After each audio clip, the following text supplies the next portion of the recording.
रात के 10 बज रहे थे। हर ओर सन्नाटा था, लेकिन रात के इस सन्नाटे में गर्ल्स हॉस्टल से एक लड़की बाहर निकलती है। उसके सैंडल की खटखट की आवाज से वो सन्नाटा टूटता है। बाहर उसके इंतजार में एक आदमी अपनी बड़ी और लंबी सी कार में बैठा हुआ है। वो उसकी कार के पास जाती है और उसके शीशे पर नॉक करती है। शीशा खुलता है। लड़की अंदर बैठे शख्स से पूछती है, दिवाकर मित्तल? अंदर बैठा आदमी सहमति में अपना सिर हिलाता है। फिर वो लड़की, जिसका नाम शोभा था, वो उसकी गाड़ी में उसकी बगल वाली सीट पर बैठ जाती है। दिवाकर मित्तल उसके चेहरे की ओर मुस्कुराकर देखता है और कहता है, जैसा सुना था वैसी ही हो तुम, बहुत तीखी, लाल मिर्च की तरह। दिवाकर मित्तल के पैर कार के एक्सीलेटर पर जाते हैं और पल भर में कार हवा से बातें करने लगती है। थोड़ी देर बाद वो कार शहर के एक सबसे बड़े 5 स्टार होटल में प्रवेश करती है। दिवाकर मित्तल पार्किंग में अपनी कार लगाता है और होटल के रिसेप्शन पर जाता है और अपनी प्री बुकिंग के बारे में बताता है। दिवाकर अपने रूम की चाबी लेता है और शोभा के साथ उस कमरे में जाता है। दिवाकर दरवाजा बंद करता है और शोभा से पूछता है, कुछ लोगी तुम, पीने या खाने में? आप जो भी मंगा लीजिए। दिवाकर होटल के कमरे में लगे फोन से रिसेप्शन पर कॉल करके अपना ऑर्डर देता है। थोड़ी देर में वेटर ऑर्डर लेकर आ जाता है। वे दोनों खाने के साथ साथ थोड़ा थोड़ा पीते भी हैं और फिर दिवाकर और शोभा एक दूसरे में खो जाते हैं। सुबह जब शोभा की नींद खुलती है तो दिवाकर वहां नहीं होता है।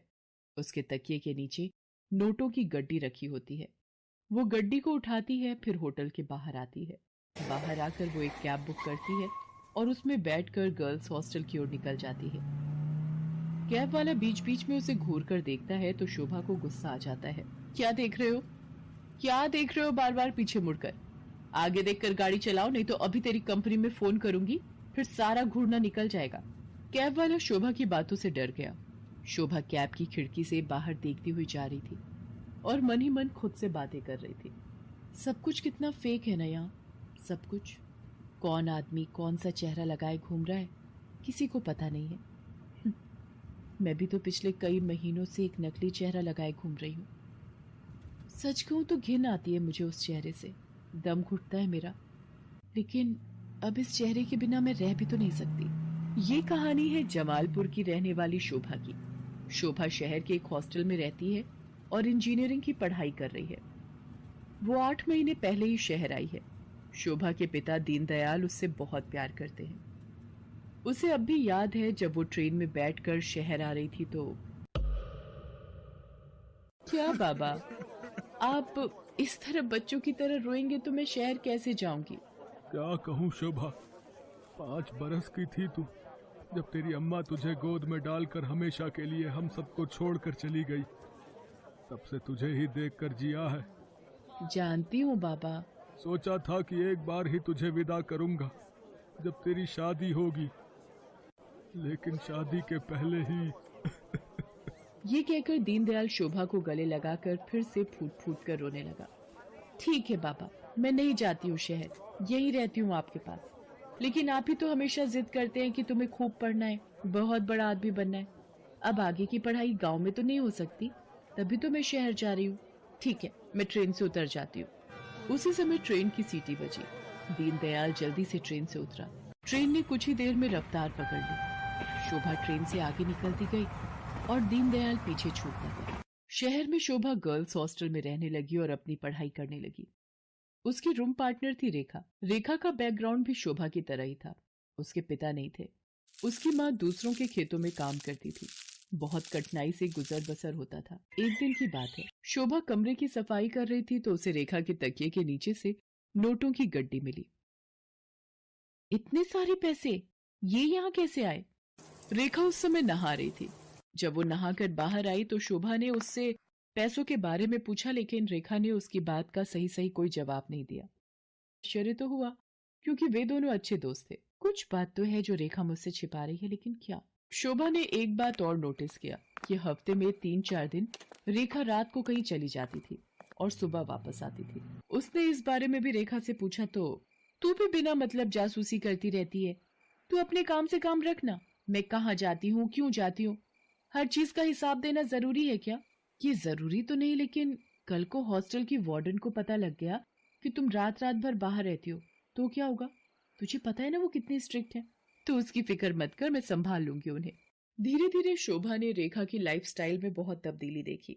वो महंगे से महंगे कपड़े और जूते खरीदती, लेटेस्ट मोबाइल फोन रखती, उसका जब जो मन करता वो करती।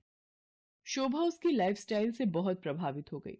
शोभा ने बचपन से अब तक गरीबी ही देखी थी, इसलिए उसका भी मन करता कि वो भी नए कपड़े खरीदे, महंगे मोबाइल रखे, उसका जो मन करे वो कर सके। रेखा देख, मैं तुझसे ये नहीं पूछने वाली कि तू ऐसी रईसों वाली लाइफस्टाइल कैसे जीती है, लेकिन मैं भी तेरी तरह जीना चाहती हूँ। मैं तंग आ गई हूँ एक एक पैसे के लिए तरसते हुए। पहले तो रेखा टाल मटोल करती रही, लेकिन फिर उसने सच्चाई बता दी कि वो एक कॉल गर्ल का काम करती है।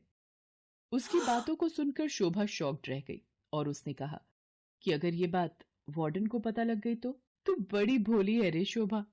हॉस्टल की वार्डन को सब पता है, वही तो हमें दबाव डालकर भेजती है लोगों के पास। वार्डन की सारी सच्चाई जानकर शोभा एक बार फिर से चौंक गई। रेखा ने उसे ये भी बताया कि हॉस्टल की कुछ और लड़कियां ये काम करती हैं।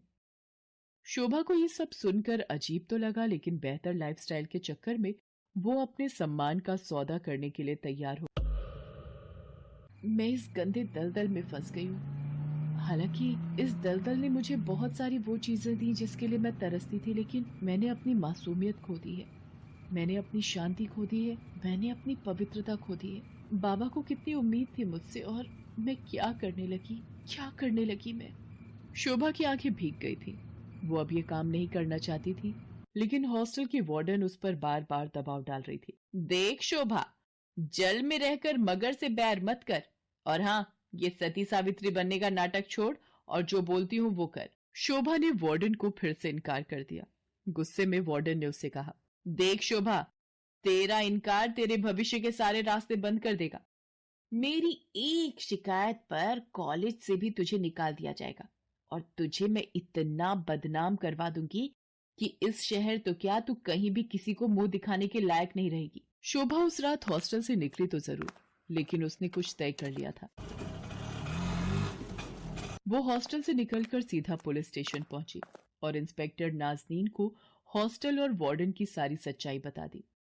शोभा की बात सुनकर नाजनीन शॉक्ड रह गई। शर्म आ रही है मुझे तुम पर और उन सभी लड़कियों पर जो अच्छी लाइफस्टाइल के चक्कर में शॉर्टकट अपनाती हैं और अपने सम्मान का सौदा करती हैं, और तुम जैसे मासूम लोगों का फायदा तुम्हारी वार्डन जैसे लोग उठाते हैं।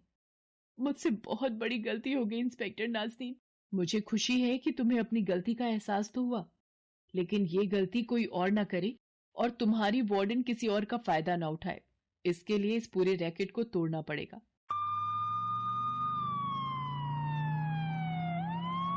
इंस्पेक्टर नाजनीन ने वार्डन को गिरफ्तार कर लिया और उसे जेल भेज दिया। जिस वार्डन पर लड़कियों की सुरक्षा की जिम्मेदारी थी, वो उनका सौदा करने लगी थी। इस बात को सुनकर पूरा शहर सन रह गया। आज शोभा इंजीनियरिंग के लास्ट ईयर में है और वो बहुत ही मेहनत से अपनी पढ़ाई कर रही है। आखिर उसे अपने बाबा का सपना जो पूरा करना है,